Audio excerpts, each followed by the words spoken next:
In the main hall of his castle, the demon lord of the first palace, Merlin Lucifer, sits quietly on his throne. His sister, whose name is Lilith, arrives, and she gets excited upon discovering that he's sleeping. Focusing on his lips, she gulps before leaning over. As it's rare to see her brother sleeping, she wants to take this opportunity to kiss him. However, she gets interrupted when the church squad demands the Demon King to fight them. Lilith gets annoyed at their ruckus, but still, she leans in for a kiss before a finger stops her.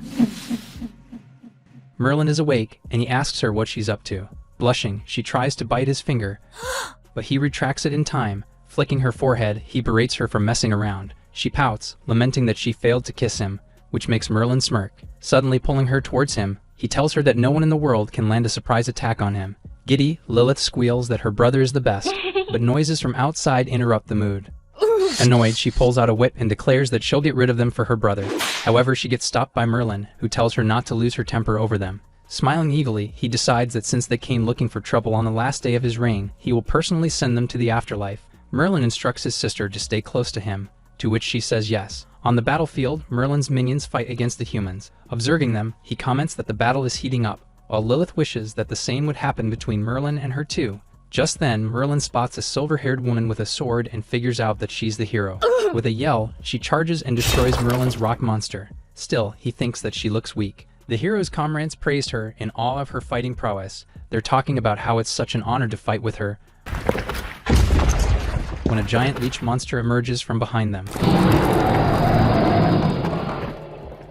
While they scream in terror, the hero's ice lance destroys the giant monster, leaving the men she saved stunned.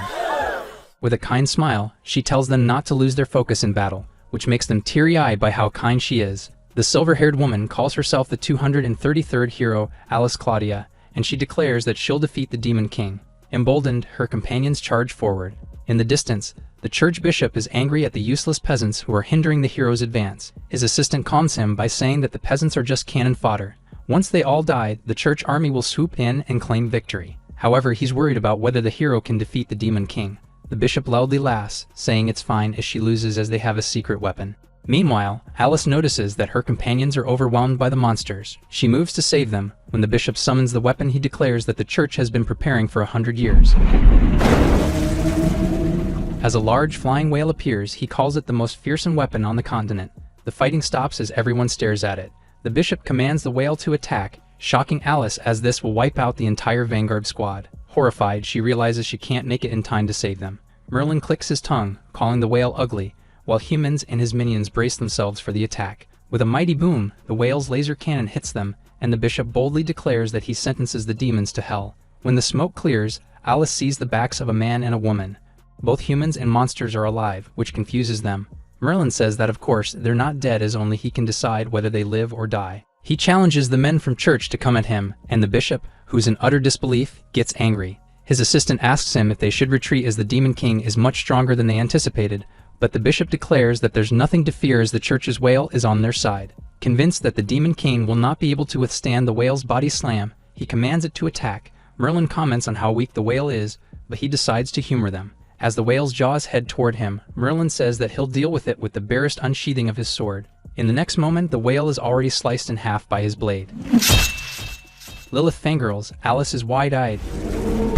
And while the whale's half-body falls, his minions, the bishop, and the rest of the humans drop their mouths in shock. When the two pieces of the whale finally land heavily on the ground, Merlin sheathes his sword, which his sister finds utterly cool. While Alice is taken aback by his strength, the men from church become horrified. Merlin tells them that it's their turn next. As the Demon King of the first palace, he declares that he'll grant them glorious deaths. The bishop pleads for Alice to save them, and as the hero, she must stop him. Gripping her sword tightly, she challenges him to a duel. When she's about to attack, his power blasts from his body, pushing her back. He unsheathes his sword once again, but he doesn't attack her. His blade's powerful strike is aimed at the bishop and the church's army, which obliterates them before the attack even lands. Alice gets thrown even farther back by the force while, and a resounding boom fills the whole area. The bishop's cap floats uselessly in the air, and not even a single soldier survived. Merlin glances at the unconscious hero. The final battle of Demon King Merlin has just ended, but it also marks the beginning of the story between the jobless Demon King and the hero. Merlin was once a human summoned into another world by the altar. Though he was born powerful, he's also cursed. His lifespan shortens as he suffers heart touches throughout every moment of his life. Fortunately, his demon sword called Aeternum augments its user's life each time it's used to slay powerful enemies. With it, he manages to temporarily alleviate the effects of his curse. The stronger the enemy that he slays with his sword, the greater the effects the sword's ability has on him. Merlin wishes to one day meet with the strongest person in the world and defeat him, as he believes it will lift his curse. He tells himself that it's finally over, that he's no longer needed in the demon palace. Planning to leave soon, he gets approached by Lilith. He tells her not to be upset before instructing her to take care of herself once he's gone. She tries to protest, and tears pour down her face as she begs him not to leave her behind. Fondly, he reminds her that she's already a big girl. He clutches his chest, asking her if she'd rather that he die, as the curse will eventually kill him. She hugs him, saying she doesn't want that to happen too. She proposes that if his curse relapses, he can use her life to extend his. Shocked, Merlin flicks her forehead and calls her a foolish girl. He tells her that he can never do that to her. She tells him she doesn't want him to leave, and she wouldn't even care if he turns into a useless NEET, which makes him wince. Chuckling, Merlin tells her that he loves her, but he must go. Once he finally lifts his curse, he swears to return and never leave her again. He tells her that not even death will tear them apart. Lilith blushes, utterly delighted. She feels like he cheated by saying all that, as she can no longer continue to be willful. Before he goes, she has a piece of advice for him, making him curious. She warns him that there are a lot of hussies out there, so he needs to watch out, or else she'll kill them all. She'll pull their hair out, skin them alive, roast them over lava, and turn them into meat jerky before eating them all up. Shocked, Merlin only realizes now that his sister is a Yandir. Quickly, he bids her goodbye, and upon passing by the unconscious hero, he notices that she's having a good sleep. He hoists her over his shoulder, which shocks Lilith. Menacingly, she asks Merlin if the hussies have already appeared, and he quickly explains that the woman is going to be his slave. As he doesn't know much of the world outside, he needs a gopher with him during his journey. He tells her that though the woman is too weak for a hero, her stamina and willpower are somewhat decent, so she'll be useful to keep around. Lilith pouts, saying he should just kill her as she's a hero, but he tells her it's fine. Once the sun sets, he'll no longer be a demon king. He waves her farewell as he assures her that he would never fall for a hero. Lilith is sad to see him leave, but she tries to shake away her sadness by recalling his words. She blushes and deems what he said to her as a confession. She can't wait to meet him again. Becoming determined, she plans to complete her bridal training before he returns. She'll then capture his heart as a virtuous wife.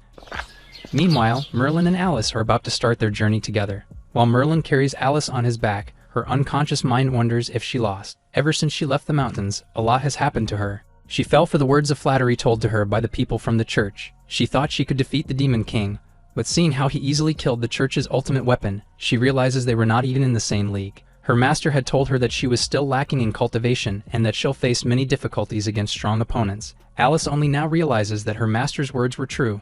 Meanwhile, Merlin spots the wreckage of some boats by the shore. Depositing the hero against a coconut tree, he tells himself that he needs to think of another way to get a boat. After he leaves, the sleeping Alice attracts the attention of a beast with long and sharp teeth. Its drool drips on her, and she wakes up, only to find a large demon wolf before her. Alice is scared, and as the wolf is about to pounce on her, she realizes she's done for, as she can't escape. With superhuman speed, Merlin intercepts the wolf's attack and instructs the beast to stand down. The demon wolf growls, and Merlin tells it that it can't eat her as she is his. While the wolf calms down, the hero realizes with a blush that she's been saved by the man again, making her heart skip. The wolf becomes putty in Merlin's hands, and Alice can't help but think that the radiant smile on his face is not of a villain's. Shaking her head, she adamantly reminds herself that he's the Demon King. Saving her means that he has some ulterior motives. After sending the wolf on its way, Merlin turns to her and asks her if her name is indeed Alice. Immediately, she goes into defense, summoning her sword and asking him what he wants. In her vision, he looks extra sinister when he asks her what she thinks he'd want from her. As Alice thinks that he has perverted intentions toward her, while Merlin introduces himself, she charges toward him with her sword, which he easily stops. Alice is shocked while Merlin merely hums. He grasps her chin, calling her a pretty little lady before declaring that from then on, her body belongs to him. She whimpers before slapping his hand away. She demands that he not humiliate her, as she would never bow to an evil being like him. He stares at her before shrugging, saying that she misunderstood something, as it's neither a request nor a negotiation. He declares that he is her kidnapper before coming toward her and trapping her against a tree. With a smile, he tells her that he's a gentle person, which makes Alice blush. She concludes that he wants her to submit to him, but still, she wants to make it clear what he wants her to do. After thinking for a bit, he smiles at her evilly before saying that he'll have her body do something very unreasonable and inhumane, which horrifies her. Alice knows that some demons can impregnate human females, but she doesn't want that to happen to her, as she hasn't even gone on her first date yet. Merlin grabs her hand and tries to drag her with him, but when she resists, he clicks his tongue in annoyance and carries her bridal style. He tells her not to blame him if he gets rough, and a moment later, he tosses her on a boat. With a sinister smile, he announces that they should start, while Alice yells that he should stay back. With her sword in hand, Alice glares at Merlin. Gritting her teeth, she threatens to kill herself if he's going to force himself on her. Noticing the oars by her feet, Merlin stomps on one end of an oar, which then hits her face, making her drop her sword. Alice whimpers in pain while clutching her face. Merlin scoffs, wondering how a dumb chick like her became a hero. With tears in her eyes, she tells him there's no need for him to get violent if he wants to get it on with her. Scoffing once again, he tells her that her washboard body is unlikely to get him into any kind of mood. Flustered, she takes offense at what he said, saying her body is normal for a girl her age, but he calls out her lie, saying he knows there's a metal plate in front of her chest, as it was chafing his back when he was carrying her. Embarrassed, she tries to tell him that it was her mithril armor, which makes Merlin laugh that she uses armor as breast pads. Annoyed, she asks him why he kidnapped her then, and he points toward the oars beside her. He declares they're sailing across the Strait of Orkney to enter the territory of Great Britain, stunning Alice. She tells him that would be impossible as even the church's warships need hundreds of oarsmen, assisted with wind magic, and a whole day across the ocean. Not to mention the countless sea creatures lurking within it that even saint-ranked individuals have trouble fighting against. She continues to say that even if they take turns rowing, it'll be impossible for them to make it out alive. They'll just end up as shark bait. Merlin chuckles, saying she misunderstood again. As he told her, he plans to have her body do some unreasonable things, so the one who'll be rowing the boat will only be her. As for him, he'll just stand and enjoy the cool sea breeze. Baffled, Alice stares at him uncomprehendingly, before shouting in disbelief. 3 days later, the sea has become rough due to the storm. While Alice rows, she comments that it's weird that they're yet to see any sea creatures planning to attack them. Merlin replies that it's because there's a big monster following right behind them that keeps all the small fries away. He tells her to sit tight since he can't swim. If she falls off the boat, she'll be on her own. Alice tells him that she once heard him destroy a sea monster with his bare hands, which Merlin confirms to be true. Suddenly, a sea monster emerges from the depths. Merlin declares that this monster is much bigger than the one he killed. The monster capsizes their boat, tossing them in the air.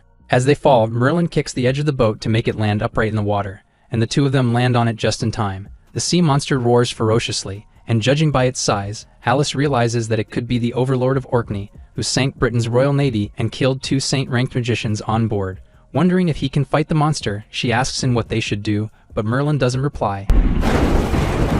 The sky rumbles while the sea creature looks at them meanly. Alice becomes silent before quickly spiraling into despair. She looks up when she hears snickering. It's Merlin who's pointing at the monster and calling it ugly.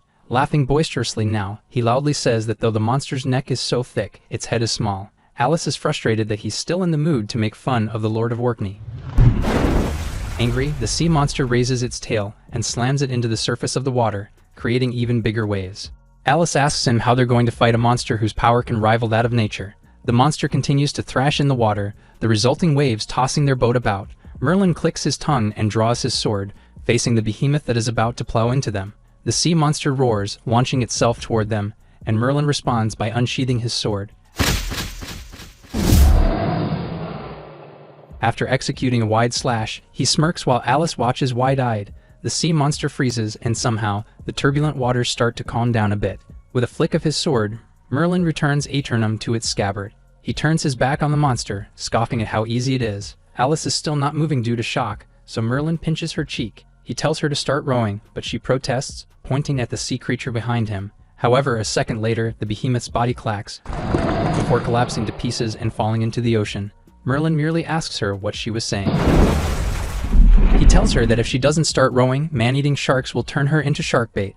Alice gets to work while she stares at Merlin pensively. She muses that even on the ocean, he's unbelievably strong.